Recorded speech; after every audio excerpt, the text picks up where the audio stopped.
микрофон.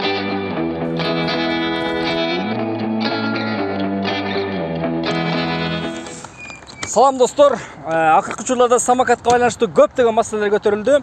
Бүгүн ошол суроолорго жооп алабыз. Жаныбызда турган самокаттарды ижарага берип иштеткен компаниянын коммерциялык директору Бактияр Көчөкеев. Бактияр мырза, атайын убакыт бөлүп, маекке бакыл болгоnuңуз үчүн рахмат айтабыз. Алгачкы суроо, ошол колдо турган самокаттарды ижарага берүүчү компанияларга жана буну ижарага алып тепкен жарандарга карата жаңы мыйзам долбоорду иштеп чыгыш керек деп атышат. Анын мазмуну менен окусаңыз керек. Сиз макулсузбу, көз карашыңыз кандай деген суроо биринчи. Көз карашым абдан жакшы. Бул маселени биз быйыл сезон башталганы менен көтөрүп жатабыз. Мэрия, айыл өкүмдөрүнө, административдүү акимдерге бүттүгүнө кайрылганбыз. Бул маселе боюнча анткени бүт иш чараларга мыйзамдуу болуш керек Кыргызстанда. Бул самокаттар менен акыркы учурларда ошол кырсыкка кабылгандар көп болуп атат да. Мыйзамды киргизүүнүн негизги логикасы ошондо да. Анан айтып берсеңиз, ушул жыл башынан бери дейбизби, статистикасы барбы? Самокатка байланыштуу, сиздердин компанияга байланыштуу самокат менен канча жол кырсыгы катталды, ал кандай кырсыктар болду, акыры кандай чечилди? Бизде Бишкек боюнча статистикасы жок, канча самокаттар ДТП болгондо, бирок биздин компанияда быйыл 2023-жылы сезон башталды менен 12 ДТП болду. Анын ичинде 8 ДТП машина сүзгөндөн эмес, самокат барып токтоп турган машинаны көбүнчө сүзгөндөр болду да. Буну башкара албай. Башкара албай токтоп турган стоянкада машинаны сүзгөндөр болду көбүнчөсү. 4 ДТП да жол кырсыгынан пешеходдон түшүп сүйрөбөстөн айдап өткөндөн ДТП болушкондор. Анча көп кырсык болгон, жарадар алган адамдар жок, больницага жаткандар жок, кичине царапиналар эле болуп калган да. Бирок Бишкекте адам өмүрүн алганга чейинки самокаттар менен байланыштуу кырсыктар болуп атат. Эми ал силердин компанияңар, силердин самокат менен болбогону менен ошол эле техникада ыктымалдуулук болушу мүмкүн, туурабы? Ар кандай кырсыктарга. Анан ошого байланыштуу суроода самокаттарды ижарага берген компаниялардын кардарларынын астында кандай негизи жоопкерчилик бар? Ушундай учурларда сиздер кандай жоопкерчилик тартасыздар же жооптуу болосуздар деген суроода? Биринчиден бизде публикациялык оферта деген документ бар. Бизди приложениянын көчүргөндө адамдар ал менен окуп түшүнүк алыш керек. Тааныш алыш керек. Кантип самокат тепсе болот, каерден самокат тепсе болот, кантип тепсе болот. Анан бул самокатты арендага алган адамдар көбүнчө жоопкерчилик өздөрү тартат. Бактияр мырза, бул техниканы колдонгондун эрежесин мүмкүн болсо айтып берсеңиз, ал жазууну окугандар бар, окуп айта экен көбү, дароо эле терип кетет экен. Шаарда кандай кылып тепсе болот буну, эрежеси кандай? Биринчиден жолдун оң четинен акырын тебиш керек, машиналардан абайлап.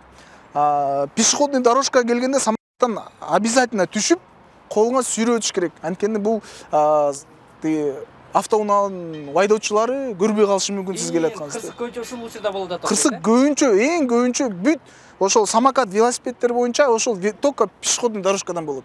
Жолдон болбойт, башка жерден болбойт, тротуардан болбойт, именно ошо пешеходдон болот да. Ошон үчүн ошол жерден обязательно түшүп, колуңузга сүйрөп алыңыздар. Көп кимдерден көрүп каласыздар, ата-энелер жаш балдарын коюп тебишет. Ал дагы болбойт. Жаш бала жыгыла турган болсо, кырсыкка аябай кырсыктайт жаш бала. Анан самокатты урдабаш керек. Бизден урдагандар да болот. Региондордон келген, бизде мындай альтернативдүү транспорт шаарда бар экенин көп ким билбейт. Көчөдөн машинасына салып, айыл-пайылын алып барып, вознаграждение күтө тургандар бар. Самокат көчөдө жатты, мен таап алдым, мага вознаграждение бергиле деген бар. Андайлар дагы болот. Быйыл андайлар көп болду. Биз быйыл Кандай болгондо, андай окуялар болгондо үйүнө көтөрүп кетип же урдап кеткендер болгондо мыйзамдык талап менен сүйлөшөсүздөр же кандай кыласыздар? Мыйзамдык талап менен сүйлөшөбүз. Бул биринчиден расмий тилде айтканда присвоение чужого имущества деп коет аны.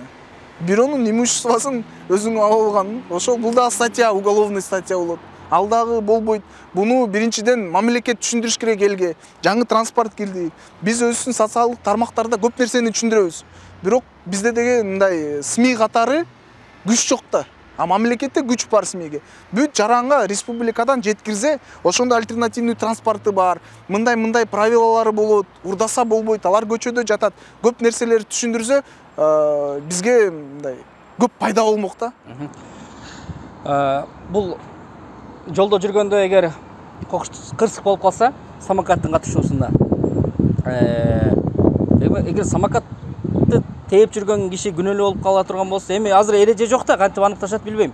Бирок ошондой учурда самокатты мындай бузулса техникалык жактан, бир жерин сындырса, ДТПнын айынан ким төлөп берет? Буну биринчи очередь арендатор өзү төлөйт. Мисалы келтирип кетсем, сиз машинаңызды арендага берсеңиз, арендатор машинаны аварияга түшүп, бирөөнү сүзүп же сындырып алса, ким күнөөлүү болот? Аренда алган киши күнөөлүү болот. Бизде да ушундай. Бул деген аманат, биз шаарга бердик, ушуну аренда алган кишиге.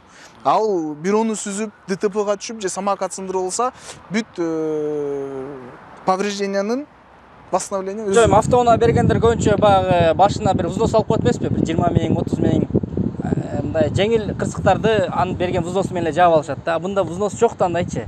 Төлөтүп алыш канчалык мындай мүмкүн дейм да. Андай практика барбы? Практика бар төлөгөнгө, бирок закон боюнча аябай кыйын. Бул гражданский кантип айтсам, гражданский түрү менен каралат. Бул уголовка эмес. Ошон үчүн бизден даже сотко бергенде көбүнчө жаш балдар, студенттер айдашат. Жумушу жок, алган зарплатасы жок. Ошон үчүн аябай буну сындырып салгандардан акчаны кайтарыш кыйыныраак кичине. Кыргызстанда сиз билесизби, саны канча ушу самокаттын? Азыр именно частныйлардан канча экенин билбейм, бирок общий шеринг компаниянын 3 компания бар Кыргызстанда. 3 компаниянын общий количествосы самокаттыкы 2000ден ашып калат.